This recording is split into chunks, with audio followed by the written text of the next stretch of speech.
यदि आप अपने निज स्वरूप को पहचान जाएं कि आप कौन हैं, तो आपका सारा दुख दूर हो जाए। गोस्वामी जी लिख रहे हैं, ईश्वर अंश जीव अविनाशी, चेतन अमल सहज सुख राशि। तुम सुख की राशि हो, सुख के भंडार हो, ईश्वर के अंश हो, लेकिन तुमने अपने आप को पप्पू का पापा और उसकी गुड़िया और उसकी मम्मी और उसका भाई और उसकी बहन ये बनाए बैठे। मैं इसका बाप हूं, मैं इसका बेटा हूं। तुम किसी के बाप हो? सबका बाप भगवान त्वमेव माता च पिता त्वमेव। लेकिन तुमने क्या मान रखा कि मैं इस बच्चे का बाप हूं, मैं इस बच्चे की मां हूं। तुम मां हो, सबकी माता भगवान माता रामो मत पिता रामचंद्र। लेकिन तुम अज्ञानवश मान बैठी हो कि ये मेरा। नारद जी उलझ गए परिवार में, किसके कारण? अज्ञानवश। अज्ञान मिटा तो अपने स्वरूप में स्थित हो गए।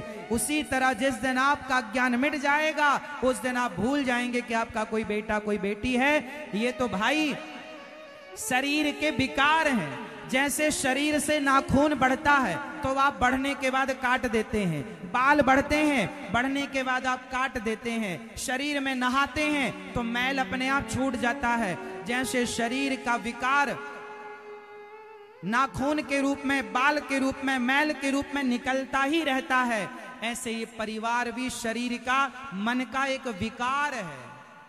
और इस विकार को आपने अपना परिवार मान लिया है। यही तो माया है। नारद जी उलझ गए उस परिवार में क्योंकि माया का पर्दा पड़ गया। ये माया का पर्दा उलझाए रखता है और ये माया तब तक पड़ी रहती है जब तक व्यक्ति भगवान की शरण में नहीं चला जाता। और नारद जी भगवान की शरण में गए, माया का पर्दा उठा, पहचान गए मैं नारद हूं। ना कोई बेटा था ना कोई बेटी। नारद जी रो रहे थे अभी थोड़ी देर पहले, मेरा बेटा डूब गया, मेरी पत्नी। और नारद जी को भगवान मिल गए तो रोना धोना समाप्त हो गया कि ये तो मेरा था ही नहीं। नारद जी क्या लेने आए थे? जोर से पानी। कहां उलझ गए? परिवार में। ऐसे आप लोग संसार में भगवान को पाने आए हो, लेकिन भगवान तो मिले नहीं, परिवार में उलझ गए। यही माया है। और ये माया तुम्हारे बाप दादों के पीछे पड़ी रही, अभी तुम्हारे पीछे पड़ी है, और ये पड़ी पड़ी तुम्हारे बच्चों के पास जाएगी, फिर उनके बच्चे, सारे लोग ऐसी माया में उलझे रहेंगे। यदि बचना है तो भगवान की शरण में आओ और कहो कि हे नाथ, मैं आपको कभी भूलूं नहीं। यदि आप ऐसे ही उलझे रहे तो आपके बाप दादे सब ऐसे उलझन में मर गए, किसी को रास्ता नजर नहीं आया। आद्य शंकराचार्य जी ने कहा, पुनरपि जननम पुनरपि मरणम पुनरपि जननी जठरे शयनम। यदि बचना है तो भज गोविंदम गोविंदम भज। मूढ़ मते बचना है तो भगवान की शरण में चले जाओ तो बचना संभव है, वरना बच ना पाओगे। तो कितने लोग माया से बचना चाहते हैं? उठा लो हाथ। बचना चाहते हो तो बोलो हे नाथ, जोर से, हे नाथ। देखो कितना स्लो बोलते हैं आप लोग। कोई व्रत चल रहा है क्या आपका? मैया बोलो जोर से, हे नाथ, मैं आपको कभी भूलू नहीं। हे श्रीमन्नारायण, मैं आपको कभी भूलू नहीं। हे नाथ, हमें अपनी माया से बचाइए। हे श्रीमन्नारायण, मैं आपकी शरण ग्रहण करती हूं, मैं आपकी शरण ग्रहण करता हूं। हे नाथ, हमें स्वीकार कीजिए। हे रघुनंदन, हमें स्वीकार कीजिए। हे श्याम सुंदर, हमें स्वीकार कीजिए। शरण में चले जाओ। जो उनकी शरण में है उनके बाल भी बांका नहीं होता। विभीषण शरण में आ गए, बाल विवाह का ना हुआ। सुग्रीव शरण में आ गए, बाल विवाह का ना हुआ। बस शरण में जाने की बात है। प्रिय भक्तों, मनु और शत्रुपा, बुढ़ापा आ गया पर हो ही न विषय विराग। भवन बसत भा चौथपन। बुढ़ापा आ गया पर विषयों से वैराग्य नहीं हुआ। अच्छा बताओ, गृहस्थी कितने साल की होती है? मैया, ओ मेरी प्यारी माँ, बताओ गृहस्थी कितने साल की होती है? जल्दी बताओ। आप बताओ भैया, कितने साल की होती है? 45 साल? 50? आप बताओ। गृहस्थी कितने साल की होती है? 4 आश्रम हैं, ब्रह्मचर्य, गृहस्थ, वानप्रस्थ, सन्यास, और ये चारों 25-25 वर्ष के हैं। 25 साल का ब्रह्मचर्य, 25 साल की गृहस्थी, 25 साल का वानप्रस्थ और 25 साल का सन्यास। तो गृहस्थी ओनली 25 साल की होती है। कितनी उम्र तक? 50 साल की उम्र तक गृहस्थी में रहो, और लो तो 60, 10 साल और ले लो, 60 साल तक गृहस्थ में रहो। बेटी का विवाह हो गया, बेटे का विवाह हो गया, अब गृहस्थी से मन हटाओ और भगवान में मन लगाओ। देखो, मैं आप लोगों को एक बात बहुत जिम्मेदारी से कह देता हूं, आप लोग घर में मत मरना। 60 साल के हो जाओ, आप में से कितनों की बेटियों का विवाह हो गया और बेटों का? जिसकी बेटी और बेटों का विवाह हो गया, यदि हो गया तो तुरंत आप लोग अपने मन को, हम ये नहीं कहते घर छोड़ दो, परिवार छोड़ दो ना, हम ये कहेंगे घर मत छोड़ो शरीर से, पर घर छोड़ दो मन से। मन से घर छोड़ दो, शरीर से रहो, जिम्मेदारियां करो पूरी, पर मन से पूरा छोड़ दो कि अब भैया गृहस्थी खत्म, बेटी का विवाह कर दिया, बेटे का विवाह कर दिया, अब उलझेंगे नहीं, अब भगवान का चिंतन करेंगे। घर में मत मरना, घर में मरोगे घर वाले मरने नहीं देंगे।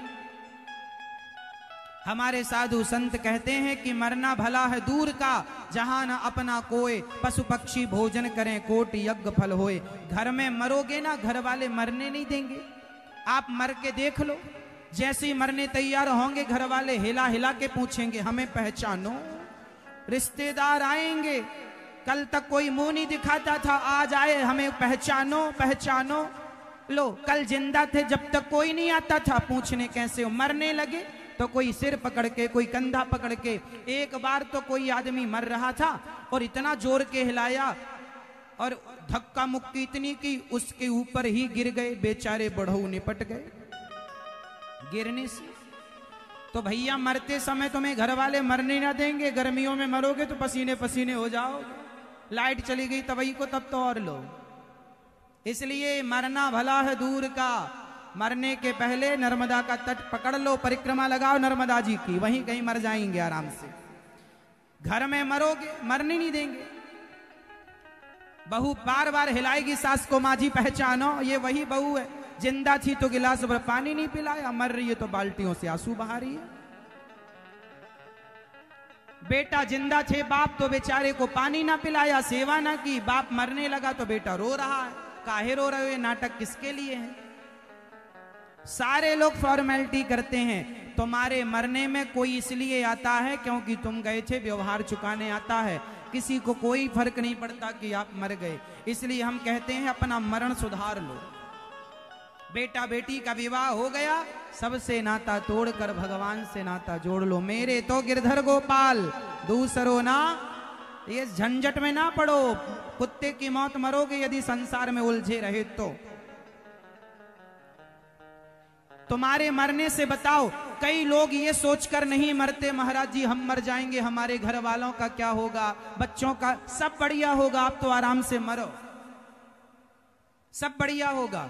तुम्हारे मरने के बाद भी कोई काम ना रुकेगा। तुम्हारे घर में दीपावली भी मनाई जाएगी, होली भी मनाई जाएगी, बेटा बेटियों का विवाह भी होगा, कोई काम ना रुकेगा। ये जो अभिमान पाले बैठे हो कि हमारे बाद क्या होगा, सब बढ़िया होगा, तुम्हारे बाद तो चाय और पिएंगे लोग। आदमी मर जाता है ना तो रात भर आदमी की लाश रहती है घर में, कल तक समय आएंगे रिश्तेदार, पूरी रात पड़ोसी चाय बना बना के लाते हैं, चाय पी लो बहन अदरक वाली लाई है, फिर रो लेना गला सूख गया होगा। सास मरी पड़ी हो, बहू चाय पी रही है, बोलो हाँ या ना। बाप मरा पड़ा हो, बेटा चाय पी रहा है, हाँ या ऐसा होता है कि नहीं। शाम को आदमी मर जाए तो उसे जलाते नहीं है क्योंकि कल का इंतजार करेंगे, रिश्तेदारों को आने में टाइम लगेगा, तो रात को लाश तो गांव वाले ना बड़े अच्छा चाय पिलाते हैं उस दिन। तुम कह रहे थे हमारे बाद क्या होगा, जरा बताओ, तुम्हारे बाद चाय होगी, चाय, तुम मरो आराम से। यहाँ तो चाय अदरक वाली इलायची वाली चलेगी, किसी का कुछ ना बिगड़ेगा साहब। ये दुनिया रो धो के चली जाएगी, 13 दिन बाद लौटेगी, रसगुल्ले खाएगी तुम्हारे नाम के, और जो तुम अभिमान में रहे कि हमारे बाद किसी का कुछ ना बिगड़ेगा साहब, इसलिए अभी भी कुछ नहीं बिगड़ा। संसार से अब जिम्मेदारियां पूरी हो गई तो अब भगवान के हो जाओ, समर्पण कर दो। ये सच्चाई मेरी माँ जीवन भर याद रखना। ना बेटी ना बेटा ना रिश्ता ना नाता काम ना आएगा।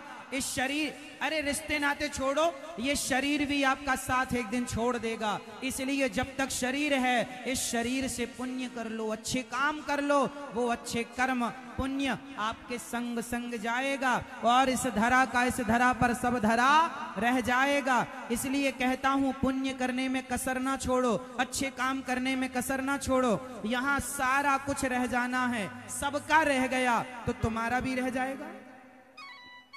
संग क्या मैया बैठो मेरी माँ, अभी राम जी का जन्म करेंगे, राम जी का जन्म होगा, बैठो मेरी माँ, उत्सव होगा भी। चलो बताओ कौन जाएगा हमारे साथ? क्या? धर्मानुगो गच्छति जीव एकहा। इसलिए धर्म करो। इसलिए हम आप लोगों से कहते हैं थोड़ा थोड़ा पुण्य जल बिंदु निपातेन क्रमशः पूर्यते घटः सह हेतु सर्व विद्यानाम धनस्य च धर्मस्य च। जैसे एक एक बूंद जल इकट्ठा करने से एक दिन घड़ा भर जाता है, ऐसे थोड़ा थोड़ा धर्म करने से व्यक्ति बड़ा धर्मात्मा हो जाता है। धर्म का भी काम धीरे धीरे करते चलो। इसलिए आप लोगों से कहता हूं कि आप लोग भी धर्म करो, इन हाथों से दान करो, पुण्य करो, क्योंकि वही पूंजी संग संग जाएगी। मैंने तो अपना शुरू कर दिया है अपना काम। आप लोगों से हम बताएं, हमने भगवान की प्रेरणा ईश्वर ने ऐसी दी, बिहारी जी ने ऐसा हाथ पकड़ा और ऐसा काम कराया कि वृंदावन में आज हजारों संतों का भोजन चलता है, रसोई अन्न क्षेत्र चलता है, वृद्ध माओं की सेवा होती है, बच्चों की पढ़ाई के लिए गुरुकुल बन रहा है, सबको निःशुल्क भोजन, निःशुल्क शिक्षा और वृद्ध माओं की सेवा। 265 माताएं बच्चे घर से निकाल देते हैं, सेवा ये दास करता है। मुझे तो अच्छा लगता है। जब मैं मर के जाऊंगा ना तो भगवान मेरे से पूछेंगे क्यों तुमने क्या किया? मैया, ओ मेरी प्यारी माँ, बैठ जाओ मेरी काली पीली नीली मैया, अभी चली जाना मेरी माँ, बैठो। ओ मेरी मैया, हाँ सुन रही हो तो बैठ जाओ मैया। सुनो, जब मैं मरकर जाऊंगा ना तो भगवान मेरे से पूछेंगे क्यों अनिरुद्धाचार्य, तुम्हें हमने भेजा था, बताओ तुमने क्या किया? तो मैं बताऊंगा, पता क्या किया? मैं बताऊंगा, मैं चीन धाम गया था, कथा सुना के आया हूं और लोगों को सही रास्ता सही मार्ग बताकर आया हूं। जब तक जीऊंगा सही रास्ता पर चलता हुआ समाज को सही रास्ते पर चलाता रहूंगा। जब मैं मरकर जाऊंगा तो भगवान पूछेंगे तुमने क्या किया? तो मैं कह सकता हूं कि प्रभु मैंने जितनी मेरी ताकत थी, जितनी आपने सामर्थ्य दी, मैंने वृद्ध माओं की सेवा की, संतों की सेवा। गौरी गोपाल आश्रम में एक संत निवास भी बनने जा रहा है जहां संत लोग रहेंगे। अभी भी वहां संतों का भरपेट भोजन होता है, लगभग हजारों संत रोज भोजन करते हैं और सुबह से शाम तक 30,000 लोग रसोई में प्रसाद निःशुल्क आज भी पाते हैं। आप अभी जाके देख सकते हैं। तो मैं मर कर जाऊंगा तो मैं तो कहूंगा कि हे प्रभु, मैंने जब तक सांस थी और जब तक सामर्थ्य इस शरीर में ताकत थी, मैंने सेवा की, सेवा की। अभी पूज्य कंप्यूटर बाबा जी भी क्या कह रहे थे कि वृंदावन में वृद्ध माओं की सेवा होती है। आप लोगों को भी जुड़ना चाहिए, क्योंकि बाबा जी ने भी दर्शन किए हैं, देखा है, सुना है। आप लोगों ने भी नहीं देखा तो वाकर देखिएगा, सुनिएगा वहां पर कैसी सेवाएं चलती हैं। इसलिए हम तो जाएंगे मर के तो भगवान से कहेंगे कि प्रभु आपने यदि धन दिया था तो मैं शराब नहीं पिया। अरे पैसा तो है, लेकिन कुछ लोगों का पैसा सुरा और सुंदरी में खर्च होता है। हमारा पैसा जो कमाते हैं उसे वृद्ध माओं की सेवा और अन्य क्षेत्र में खर्च करते हैं। हे प्रभु, मैंने जो पैसा आपने दिया, जो धन दिया, मैंने उसका 1-1 रुपए का सदुपयोग किया है। मुझे पता है साहब। एक बात बताओ, बकरा मर जाता है ना तो बकरे का चमड़ा उतार कर ढोलक बन जाती है। बोलो हाँ मैया, बताओ हाँ या ना। ऊंट मर जाता है तो ऊंट का चमड़ा निकालकर जूते बनाए जाते हैं। चमड़ा ऊंट का काम आता है, मृग का चमड़ा काम आता है, शेर का चमड़ा काम आता है। बोलो हाँ। गाय का, बकरे का, भैंस का, भैंसा का चमड़ा काम आता है। हाँ या ना? बोलो हाँ। ये बताओ कि हम मरेंगे तो हमारा चमड़ा किस काम पे आएगा?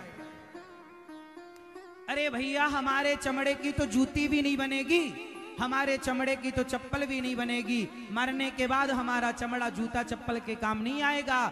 जीते जी काम आ सकता है कि इन हाथों से किसी को 2 वक्त की रोटी दे सको, प्यासे को पानी और बेसहारा को सहारा। जीते जी बन जाओ किसी का सहारा। मरने के बाद तो तुम्हारी चमड़ी काम आनी नहीं है। तो मैंने भी सोचा जब मेरी चमड़ी मरने के बाद काम नहीं आनी तो जीते जी इसका उपयोग किया जाए। तो मैंने जीते जी उपयोग किया और मैंने वृद्ध माओं की सेवा का संकल्प लिया। बिहारी जी ने इस संकल्प को पूरा किया। 265 माताएं वृंदावन में हैं और 1000 माताओं को रहने के लिए बड़ा आश्रम बन रहा है। बताओ ये बेसहारा माओं की सेवा करना सही है या गलत है? जोर से।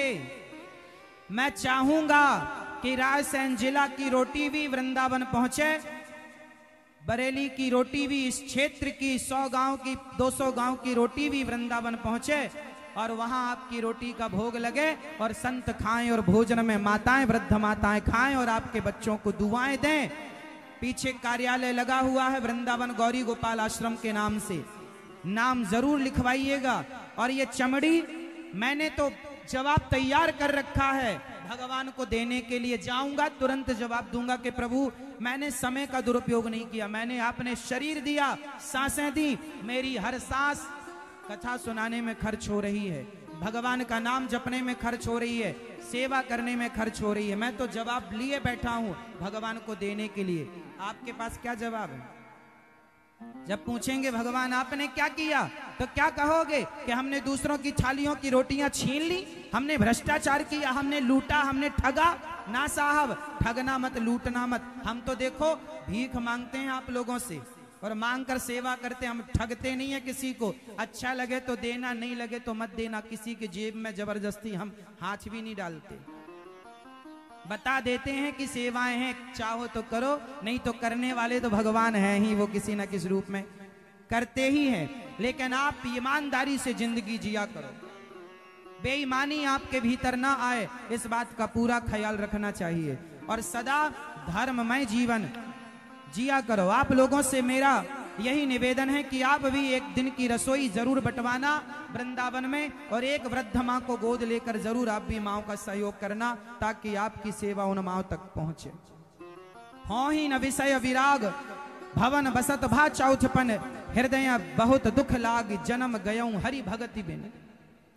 जब मनु और शत्रुपा को वैराग्य नहीं हुआ तो उन्होंने बड़ा धिक्कारा अपने आप को, राम राम राम राम। मेरा समय बीत गया और घर परिवार छोड़कर, ये मनु शत्रुपा प्रियव्रत उत्तानपाद के पिता हैं और जंगल गए और निर्जला रह करके भोजन पानी त्याग कर हजारों वर्षों तक घोर तपस्या की। ब्रह्मा विष्णु महेश ने कहा वरदान मांग लो, नहीं मांगा।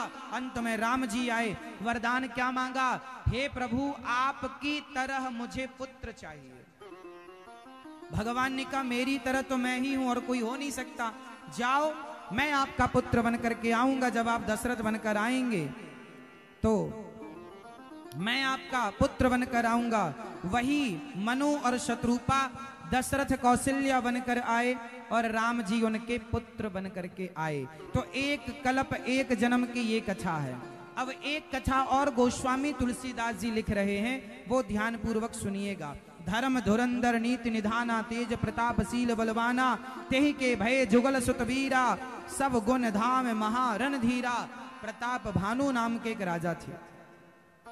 प्रताप भानु एक अच्छे राजा थे, बड़ी प्रजा का पालन सेवा करते थे। एक दिन क्या हुआ कि इनसे एक राजा लड़ने आया तो इन्होंने उसे पराजित कर दिया। वो राजा शर्म के मारे जंगल चला गया, साधु बन के दाढ़ी मूछें बढ़ा के जंगल में रहने लगा। एक दिन प्रताप भानु जंगल में शेर शिकार करने गए तो वो रास्ता भटक गए, अपनी सेना मंत्रियों से अलग हो गए और प्रताप भानु एक जंगल में घुस गए और वहां जंगल में एक कुटिया नजर आई। शाम हो गई, प्यासे भटक रहे थे, एक कुटिया नजर आई तो वो कपटी साधु जिस राजा को प्रताप भानु ने कई वर्ष पहले हराया, वो कपटी साधु जंगल में बैठा। उस कपटी साधु को प्रताप भानु ने असली साधु समझ लिया और प्रताप भानु को वो पहचान गया।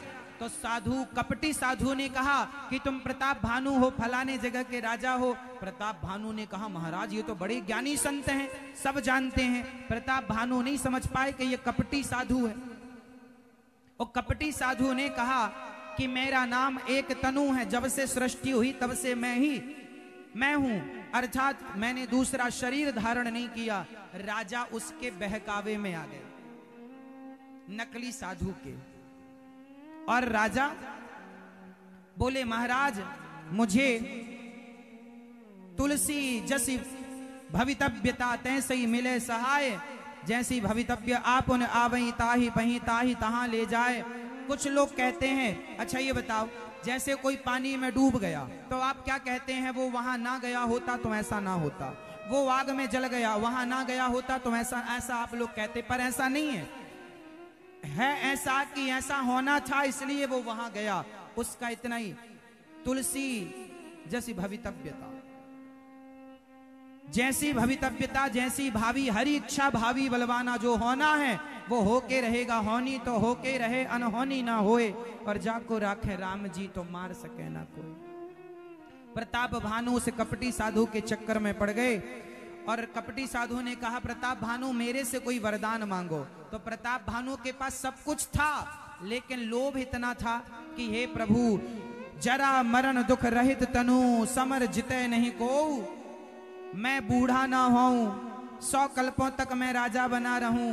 प्रताप भानु ने अपने आप को राजा ऐसा बनाया कि मैं ही राजा रहूं, कोई दूसरा नहीं। मैं बुढ़ा ना होऊं, मैं बीमार ना पड़ूं, ये सब राजा ने वरदान मांगा। अच्छा,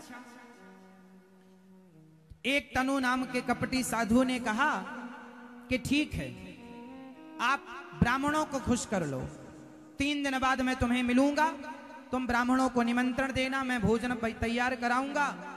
अब राजा ने घर पहुंचकर उसको घर भी पहुंचा दिया। एक तनु ने उसके साथ एक मायावी राक्षस था, उसने सोते हुए पहुंचा दिया। और हुआ ये कि सवेरा हुआ तो ब्राह्मणों को इसने निमंत्रण दिया, प्रताप भानु ने, और ये कपटी साधु ने आकर के आदमियों का, ब्राह्मणों का मांस मिलाया भोजन में, और ब्राह्मणों का मांस ब्राह्मणों को परोस दिया। और आकाशवाणी हुई, ब्राह्मणों भोजन मत करना, इसमें ब्राह्मण का मांस मिला है। ब्राह्मणों ने श्राप दे दिया, राजन हमें बुलाकर तुम ब्राह्मणों का मांस परोस रहे हो, हमारा धर्म बिगाड़ रहे हो, जाओ तुम्हारा पूरा कुटुंब खानदान तुम राक्षस हो जाओ, जाओ। राक्षस होने का वरदान मिल गया, श्राप मिल गया। तब आकाशवाणी हुई सच्ची वाली, अभी तो राक्षस ने आकाशवाणी कर दी थी झूठी। अब सच्ची आकाशवाणी ने कहा, ब्राह्मणों आपने विचार कर श्राप नहीं दिया, इसमें राजा की कोई गलती नहीं है, निर्दोष राजा। जिस राजा को इंद्र पद मिलना चाहिए था, उसे राक्षस पद मिल गया। अब तो सारे लोग घबराए, राजा घबरा गए। वही प्रताप भानु अगले जन्म में रावण श्राप के कारण हुआ। राजा युद्ध हार गए, सारा नगर हाहाकार मच गया और प्रताप भानु रावण हुए। अब देखो रामचरितमानस में कितने रावणों की कथा लिखी है, जरा समझिएगा। एक रावण, मैया ध्यान से सुनो, भैया बताओ, एक रावण हुआ जलंधर, बोलो हाँ, बोलो हाँ, रामचरितमानस के अनुसार हम बोल रहे हैं, ध्यान से सुनना। अभी एक सवाल पूछेंगे आप लोगों से, एक रावण हुआ जलंधर, बोलो हाँ, जोर से हाँ। एक रावण हुआ जय और विजय, श्राप के कारण रावण हुए कुंभकर्ण, बोलो हाँ, जय विजय जलंधर। और तीसरा, नारद जी ने श्राप दिया शिव गणों को, राक्षस हो जाओ, वो शिवगण रावण कुंभकर्ण बने, बोलो हाँ, ये सब रामचरितमानस में लिखा है। और चौथा प्रताप भानु, बोलो हाँ। अब ये बताओ कि जो रामचरितमानस आप सुन रहे हैं, इन चारों रावणों में वो कौन सा रावण है जिस रावण की कथा और जिस कथा को रामचरितमानस में गोस्वामी जी ने गाया, लिखा, जिस रावण की हम लोग कथा सुनते हैं, जिन राम की हम लोग कथा सुनते हैं, बताओ वो रावण इन चारों में कौन सा रावण था? हाँ, कौन सा रावण था? जय और विजय, जलंधर, शंकर जी के गण रावण बने, या चौथा प्रताप भानु। इन 4 रावणों में कौन से रावण की कथा रामचरितमानस में है? जोर से। हाँ, इस कथा से यह सिद्ध हो गया कि राम जी कोई एक बार नहीं आए, राम जी का जन्म अनेक बार हुआ है। रावण बदल गए, विभीषण बदल गए, परंतु राम वही है। परित्राणाय साधूनां विनाशाय च दुष्कृताम धर्म संस्थापनार्थाय संभवामि। राम तब तब आते हैं जब जब हो ये धर्म की हानि। बाढ़हि असुर अधम अभिमानी। कुंभकर्ण, विभीषण और रावण, प्रताप भानु ही रावण बना। और रावण ने वरदान मांगा ब्रह्मा जी से, हम काहू के मरहि न मारे, बानर मनुज जाति दुई बारे। ब्रह्मा जी बोले मरोगे ऐसा तो निश्चित है, जन्मा है तो मरेगा जरूर, तो हम बंदर या मनुष्य से मरे, तथास्तु। कुंभकर्ण से बोले वरदान मांगो। वो चाहता था कि मैं इंद्रासन मांग लूं, पर निद्रासन मांग लिया। सरस्वती जी ने बुद्धि बदल दी, निद्रासन, नींद, सोता रहा। और विभीषण जी ने कहा कि हे प्रभु, मेरे हृदय में भगवान के चरणों में प्रेम सदा बना रहे। अब तो कुबेर का पुष्पक विमान रावण ने छीन लिया, और रावण ने जो अत्याचार शुरू किया, बाढ़े खल बहुचोर जुआरा, जे लंपट पर धन पर दारा, मां नहीं मात पिता नहीं देवा, साधुन सन करवा वहीं सेवा, जिनके यह आचरण भवानी, ते जानहु निश्चर सब प्राणी। रावण का अत्याचार इतना बढ़ा कि पृथ्वी, ब्राह्मण, संत, गाय भगवान से बोले हे प्रभु, अत्याचारी के अत्य से हमें बचाओ, पापाचारी से हमें बचाओ। इस रावण के कारण कोई सुखी नहीं है, कोई सुरक्षित नहीं है। सारे देवता स्तुति करने गए, कहां जाएं? ब्रह्मा जी के पास गए, ब्रह्मा जी शिव जी के पास गए। शिव जी बोले कहां चलें? बोले हरि व्यापक सर्वत्र समाना, यहीं से प्रणाम करो। भगवान को प्रणाम किया और देवताओं ने स्तुति गाई।